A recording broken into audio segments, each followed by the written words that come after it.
Mr. Dennis Tan. Question 15, sir.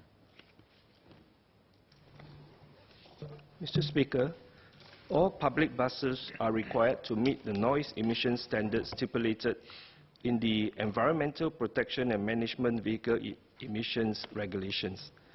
LTA ensures compliance by stipulating stringent procurement specifications on vendors and strict maintenance requirements on public bus operators, including regular inspections to check that noise levels are within permissible limits.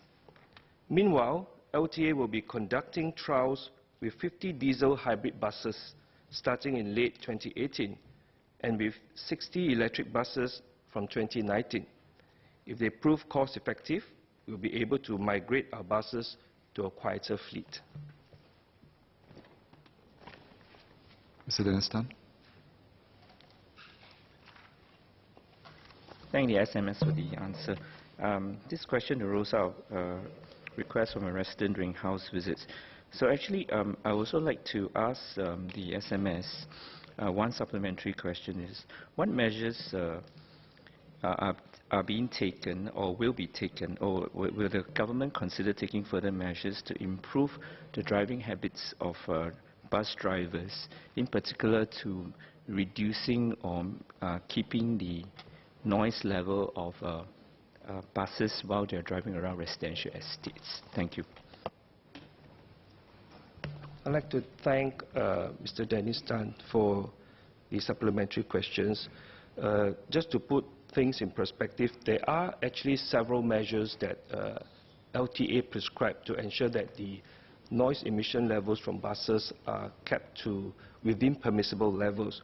One of which, like I've mentioned in my reply, is the procurement specifications with regards to the buses that the companies purchase.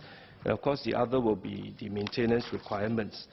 On top of that, there are also other mitigating measures put in place. For example, our land development agencies such as HDB and URA have development guidelines to set back residential buildings away from major roads. Take, for instance, the building setback distance from expressway is 30 meters, and it's also for major arterial roads is about 15 meters.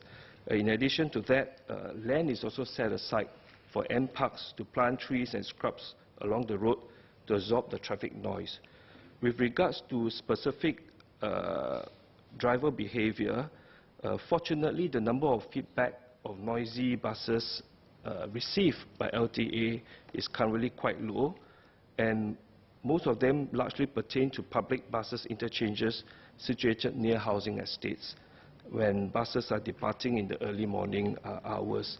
And LTA, together with NEA, are working very closely with the public bus operators to see how we can regulate the movement of the buses in these interchanges so as to minimize the noise emitted that's causing inconvenience and disabilities to nearby residents.